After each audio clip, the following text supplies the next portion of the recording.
So are you ready to receive? Are you ready to receive? Yeah. All right, good. Now, have you heard that as an acronym for our 5 steps of treatment, affirmative prayer treatment? Are you ready to receive? Which is recognition, unification, realization, thanksgiving, and release. Are you ready to receive? I love that because it's a great reminder that we have on the 5 steps of our affirmative prayer, but it's also what we believe about prayer, isn't it? It works, it's effective, and we receive. We receive. And today it's my absolute joy to bring you our series for October, which is Doorways to Prosperity. Doorways to Prosperity, and the 5 keys to building a prosperous life. We've got 5 Sundays this month, so you're going to get 5 keys this month. So you have to come all 5 Sundays to get all 5 keys. And as we enter this fresh new season in Arizona, have you noticed the weather's a little easier to take? Great mornings, yeah, great mornings. And it's time, this time of year is when we start to plant again, don't we, here in the desert? We're starting to see our fall flowers come in. We're seeing the grass get scalped so that the new seed can be planted and we get that beautiful green grass throughout the summer. Vegetables get planted in Arizona this time of year as well. We're a little different from other parts of the country than the way that our weather is, but this is a planting season for us. So I love that idea of prosperity and planting the seed and watching it grow. And I love Edwene Gaines. She is a unity minister who single-handedly wanted to change the prosperity consciousness of the world, I believe was her vision or something about that. But I love her definition of prosperity because I think it is much more expansive and broad than maybe what we sometimes think about it. And she says prosperity is a vitally alive physical body.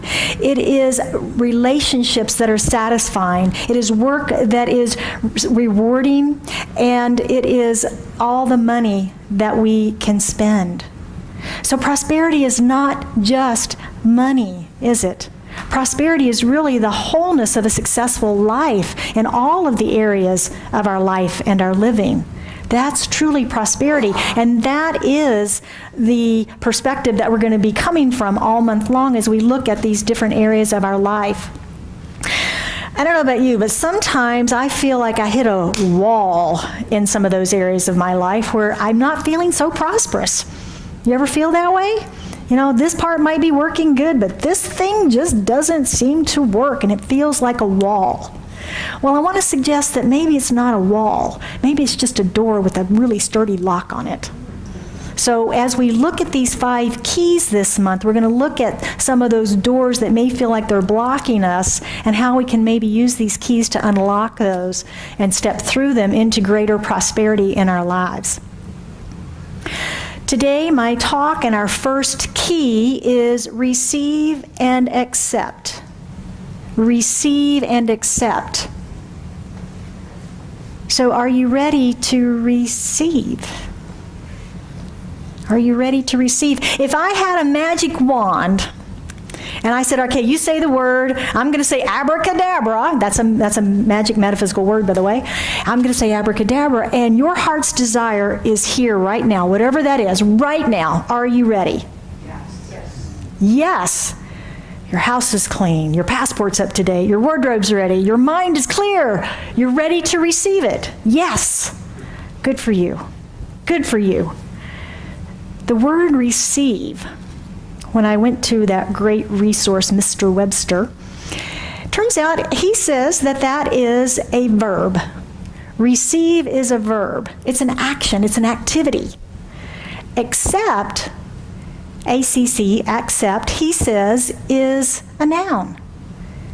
It's a thing. Isn't that interesting? And when I look at that, I take it to Ernest Holmes, which is the embodiment. Anybody been to Goodwill?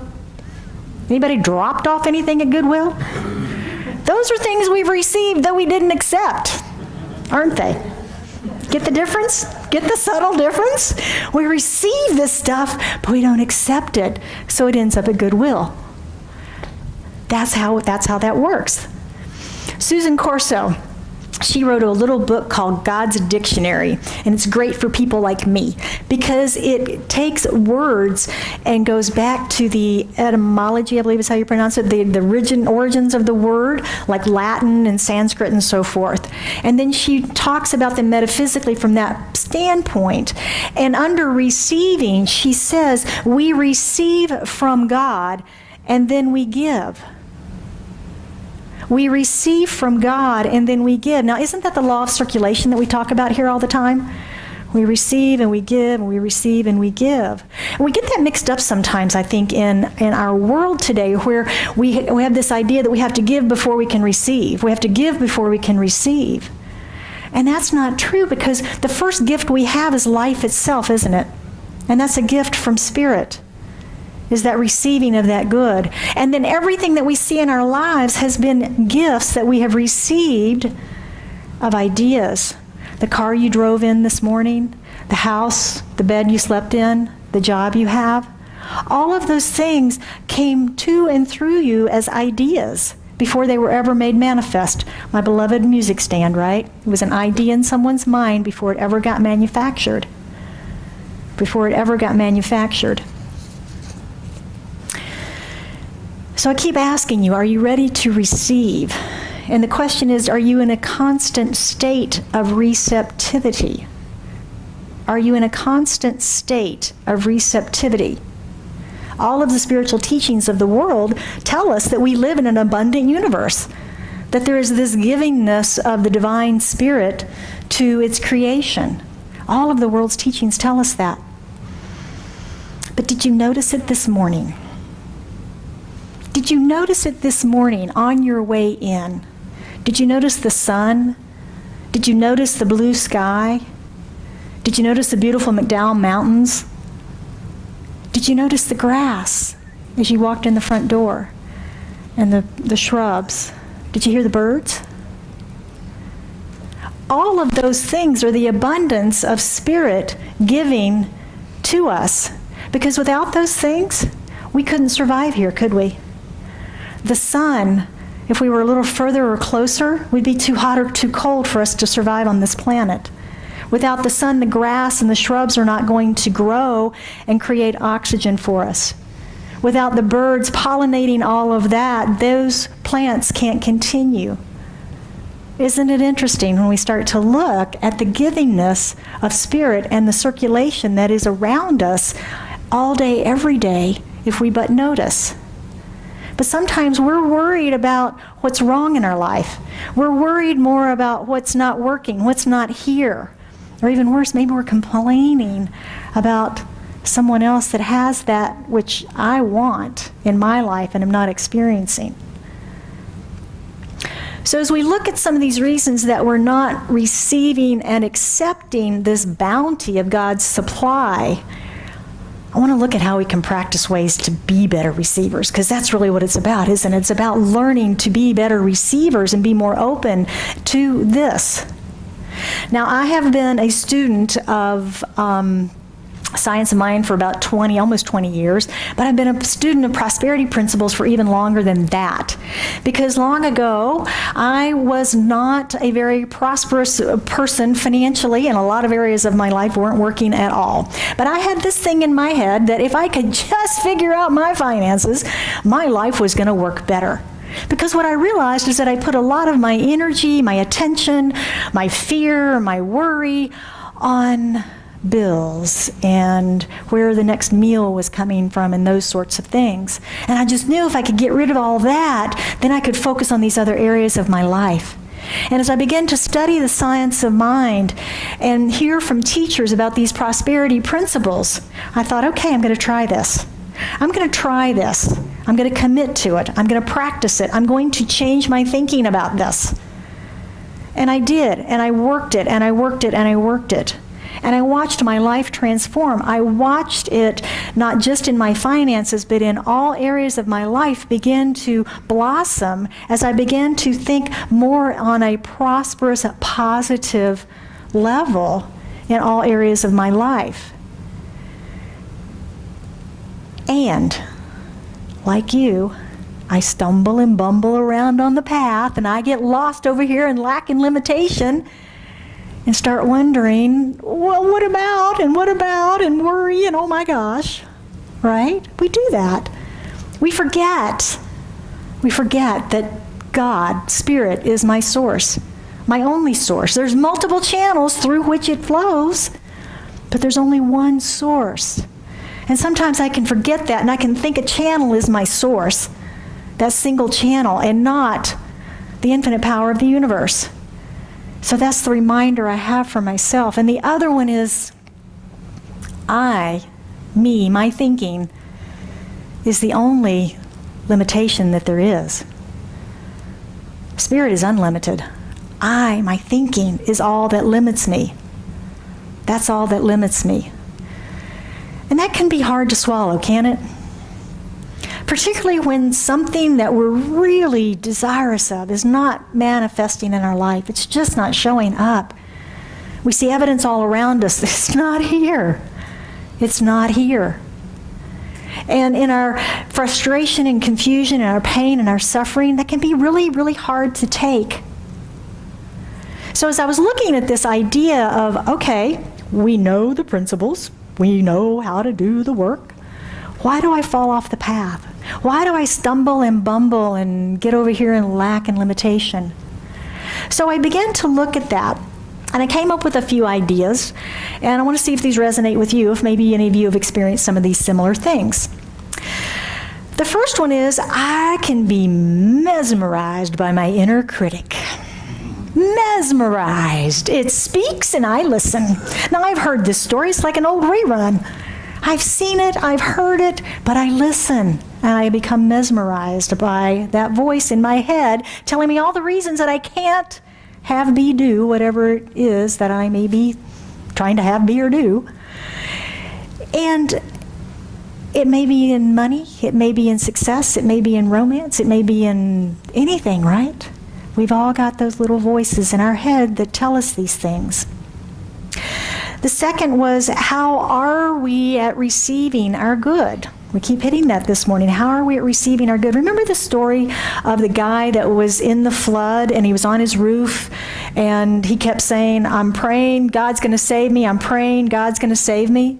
And a guy in a boat comes by and he goes, come on down, I'll help you. I've got room in my boat. And he goes, no, God's going to save me. I'm praying, God's going to save me. Guy goes away, and a little bit later, the water's still rising. A little bit later, the guy in a motorboat comes up, and he turns the engine off. He goes, I've got space in the boat. Come on, I'll help you. And he goes, no, God's going to save me. I'm praying, God's going to save me. Well, the water keeps rising. His toes are getting wet. And here comes a helicopter, drops down the ladder. Come on up, we'll save you. No, God's got this. God's going to save me. Well, he drowns. He goes to heaven. And he says, yo, God, I was praying. I had faith. Why did you not save me? And God says, I sent you a boat, a motorboat, and a helicopter. What were you expecting? What were you expecting? And doesn't that get in our way sometimes? We expect it to be this way, and it's this way. We expect it to be yellow, and it's blue. And we can't see the blue because the yellow is shown up, but we don't want the yellow, we want the blue.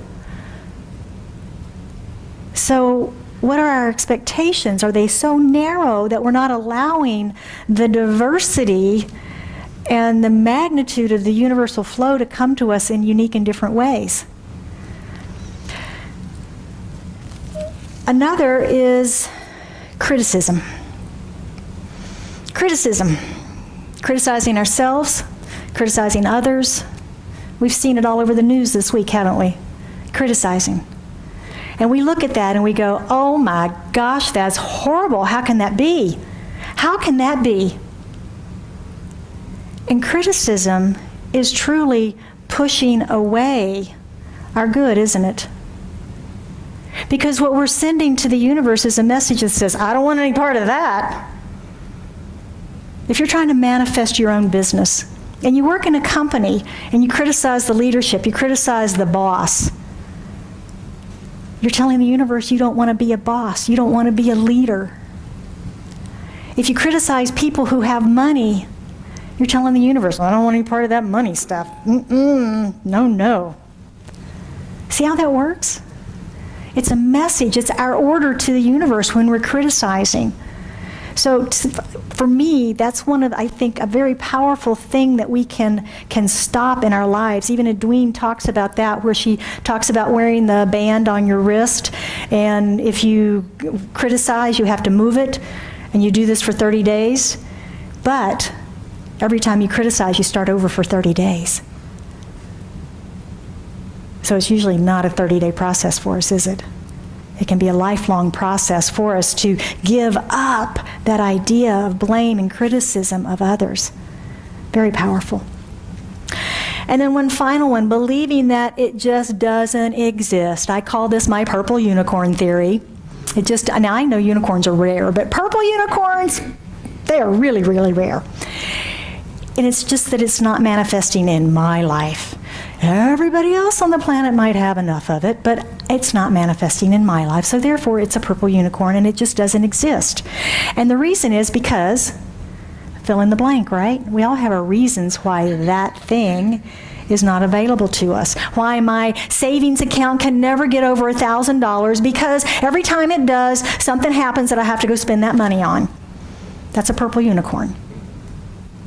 Right? That's a purple unicorn. Those beliefs that we have about why we can't.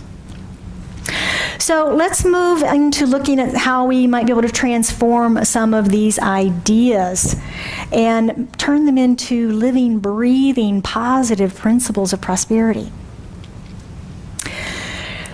One of the questions that I have found valuable in my life in really digging deeper into some spiritual work, and particularly with this one, is, what is my problem with receiving?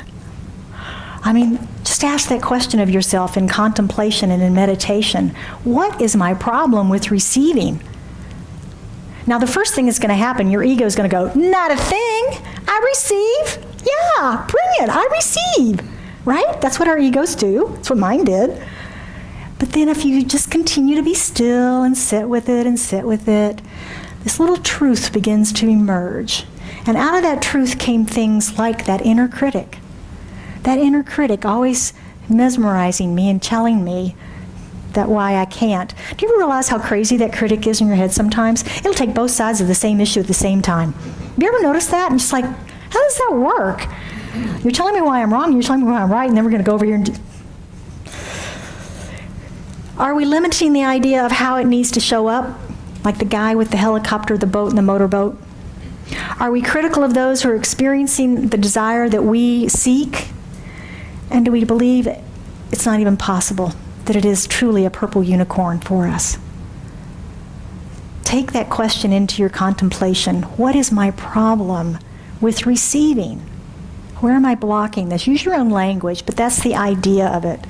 Where am I blocking? And then listen for those answers to come forward.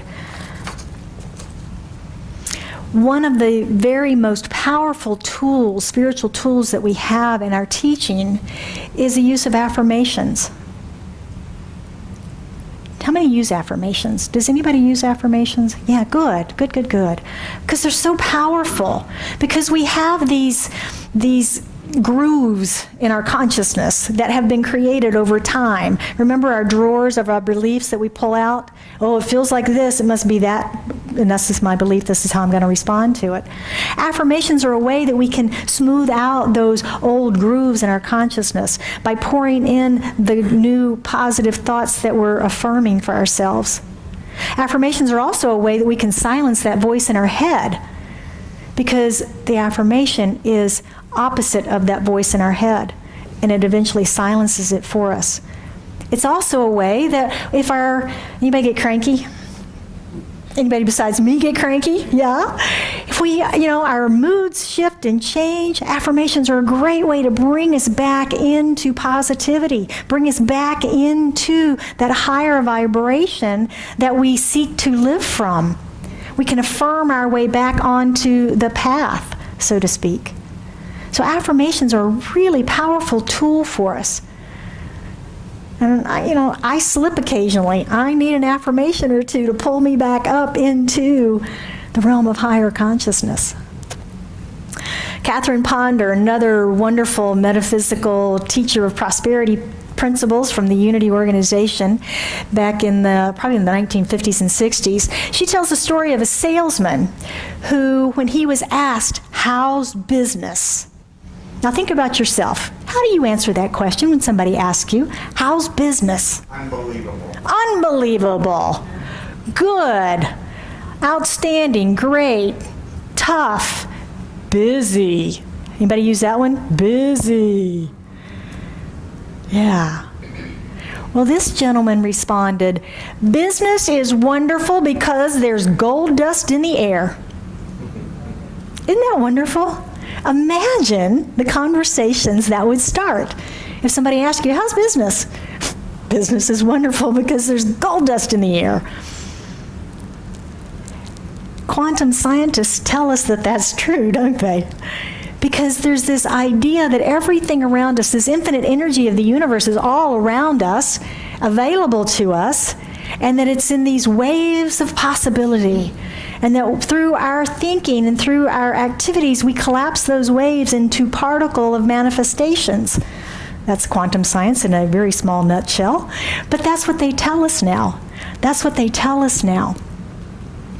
And then all of the metaphysical and philosophical teachers tell us that we have unlimited access to that to create our world of form. To create our world of form through our thoughts. Ernest Holmes, the founder of the Science of Mind and the author of the Science of Mind textbook that we teach from, he says, "Supply of every good awaits our demand. Somewhere there is already provided a lavish abundance for every want, a supply equal to any claim that can be made of it, but the demand must be made." We must ask. And he says, "As we believe." Each of us has the power to demand our share, our equal share of the gifts God has provided of health, wealth, and power. Each is supplied exactly as we believe. But we must ask. But we must ask as we believe. And that's the sticky, sticky part, isn't it? Because life doesn't always show up the way we think we're asking, the way we think we're believing. And those things show up and we, oh my goodness, when we can move through the emotion, the frustration, the anger, the pain, the suffering, and begin to look at that through our spiritual eyes. Look at that through our spiritual eyes and begin to transform it into a gift from the universe that is reflecting back to us some hidden belief we don't even know we have. Then we have the opportunity to transform and heal that so that it's not there to be reflected in the future. So that it's not there to be reflected. A way that we can learn this idea of receptivity is through our Money Finders program. Did you know that? And you hear me talk about the Money Finders program, and this was a program that was put together here. The idea came through one of our founding board members, Frankie Pepper. And by the way, she's in Michigan and doing marvelous. I've had a recent correspondence with her. She says hello. But this idea came through her, and the board ran with it, and we created these green envelopes, and it's called the Money Finders Program. And the theory behind the Money Finders Program is that this is for focusing on the unexpected good that comes to us each week. Now, we have our tithe program, 10%, which is giving back on the expected income that we have, our salaries and things like that. But then this is the unexpected. When someone buys you lunch or dinner or a coffee or does a service for you of some sort. We value that, and then what I do is I keep a list on the back of it, and I carry this with me as a reminder, and I write it down all week so I see the total, and then on Saturday night or Sunday morning I'll do my 10%, the power of 10, and today is at $11. And I received a coffee, I received a little celebration, and I received a tithe this week. So all of that, I've got $110 that I received as unexpected completely this week, thank you God, and $11 is circulated back because I feel that that came through me as a divine gift, unexpected, And I am tithing on that now back into the community. So this is a spiritual practice of receptivity, of focusing on the unexpected good that's coming to us, of praising that good, of gratitude, and of prosperity, of course, too, in our financial flow. So it's really a powerful program. And you know it's been powerful in your lives, those of you that have participated in it over the last year. We've generated over $60,000 in your lives, $6,000 generated back to this community, of which we're very grateful. But it just proves that principle that what we focus on in our lives expands. What we focus on in our lives expands. So I'm going to challenge everyone to participate in this program this month. To participate in this and test all of our prosperity principles that we'll be sharing with you. We've got a full month. We have 5 weeks. We have 5 keys. We've got processes within each week that we're sharing with you on how to increase prosperity in your life. We have keys and tools and practices and things. We've got giveaways, we've got tailgate. I mean, there's a lot happening this month, so it's a very abundant and prosperous and full month. And I invite you to participate with us, because today is really about receiving. It's about preparing our field for the planting of our prosperity seeds. Because if we're going to be farmers, we prepare our field, and then we plant our seeds, and we watch them grow and sprout. And that's what we're doing today. We're being that receptive field for our prosperity seeds. So test this Money Finders program. Contemplate your resistance to receiving. See what it is. If it's not, congratulations. If it is, we can clear that and clean that up. And then use your affirmations to transform that and to keep you in that higher vibration of creativity and manifestation. So let's move into our practicing the principles today. And as we said, define and transform your reason for not receiving.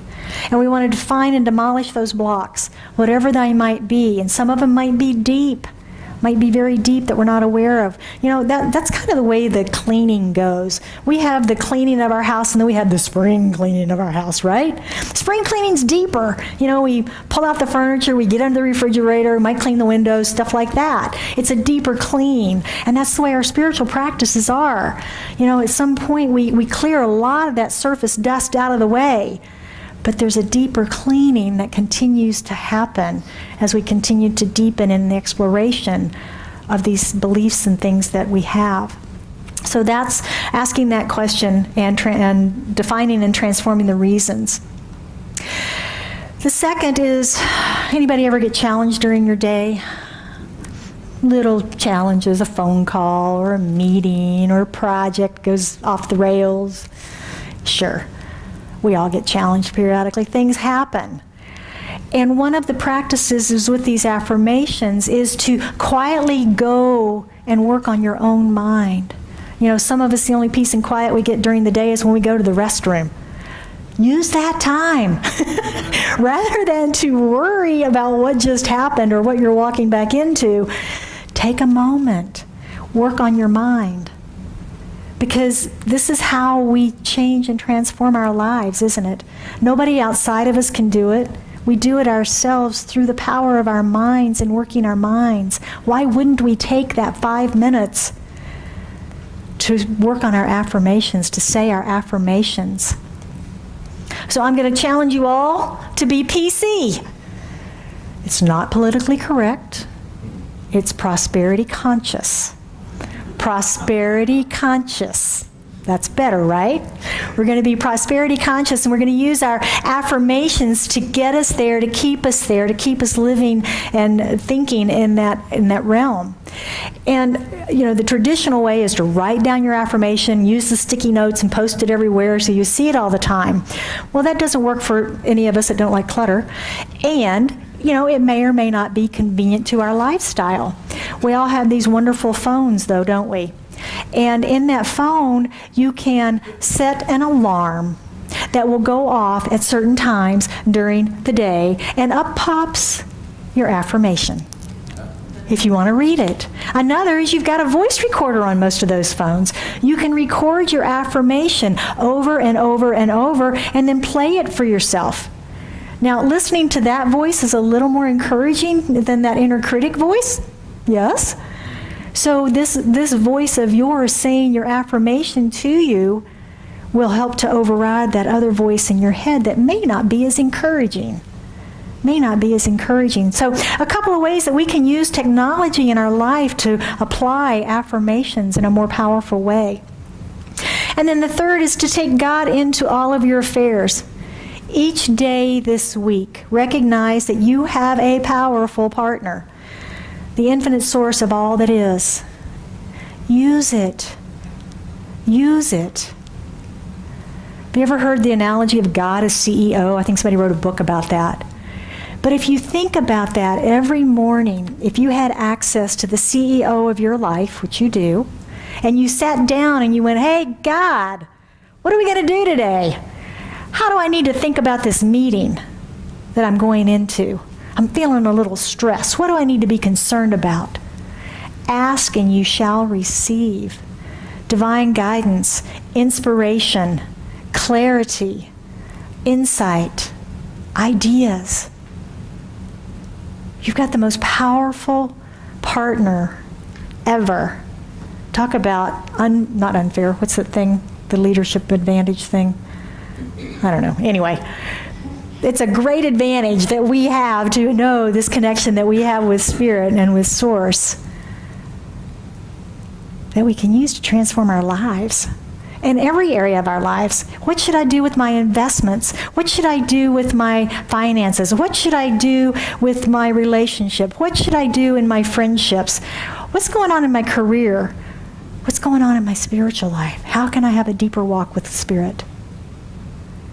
These are all questions that we can ask and listen for those answers. So take the challenge. Use these principles. Identify your resistance to receiving, use affirmations, and take Spirit into all of the activities of your life every day this week. Everything. Receiving and accepting the good that's always available. It may require some changes in our thinking. It might change some ways that we look at life. It might take a little practice. But I assure you, the investment of your time in these prosperity principles is transformative. It has happened in my life, and I've seen it happen in many lives. They're transformative. And they're really pretty easy, as long as we're committed to practicing them. So I'm delighted that you're here today as we launch this 2017 Prosperity Series. We have a lot of great stuff coming up this month. And prosperity is one of my favorite things to talk about. You can probably see from the smile on my face this morning. And it's going to be a fabulous month as we practice these principles together, because we're doing it in community and we can support each other in community with them. And I encourage you to sign up, show up, and play big this month. Take a chance. Take the challenge. What do you got to lose? Nothing. And everything to gain. Everything to gain. As you can prove the power that you possess in building your prosperous life. I want to close this out this morning with a brief reading in Science of Mind. And it's the end of the first, pretty much half of the book. And he calls it, Ernest Holmes calls it, the final conclusion. And I've always liked this passage that he writes, and it's one of the few pages, I think, that doesn't even have a page number on it, which is always fun to find. But he calls it the final conclusion, and he says, in conclusion, what the world needs is spiritual conviction, followed by spiritual experience. I would rather see a student of this science prove its principle than to have him repeat all of the words of wisdom that have ever been uttered. It is far easier to teach the truth than it is to practice it. But the practice of truth is personal to each, and in the long run, no one can live our lives for us. To each is given what he needs, and the gifts of heaven come alike to all. How we shall use these gifts is all that matters. To hold one's thoughts steadfastly to the constructive, to that which endures, and to the truth may not be easy in a rapidly changing world, but to the one who makes the attempt, much is guaranteed. The essence of spiritual mind healing and of all true religious philosophy is an inner realization of the presence of perfection within and around and about us. It is the hope of heaven, the voice of God proclaiming, I am that which thou art. Thou art that which I am. So as we anchor this prosperity awareness this morning, we move into our affirmative prayer. As we recognize that there is only one power, presence, one life. That life is spirit, it is source, it is God. And we see it all around. All around us in nature is the sun and the mountains and the grass and the birds.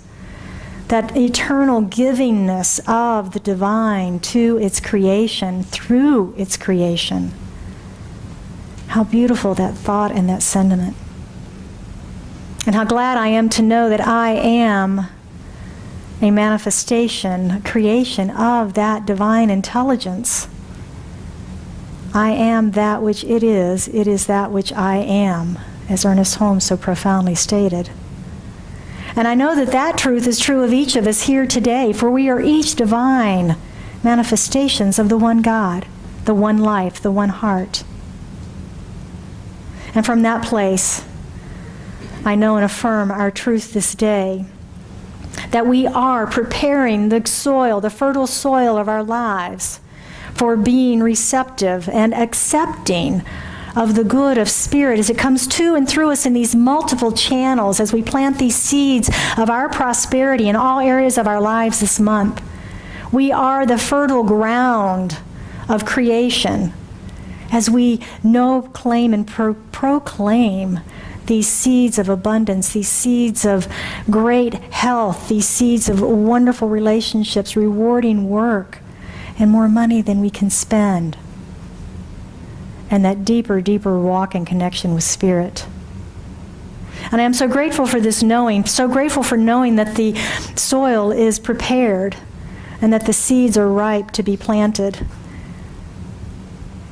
as we move through the month.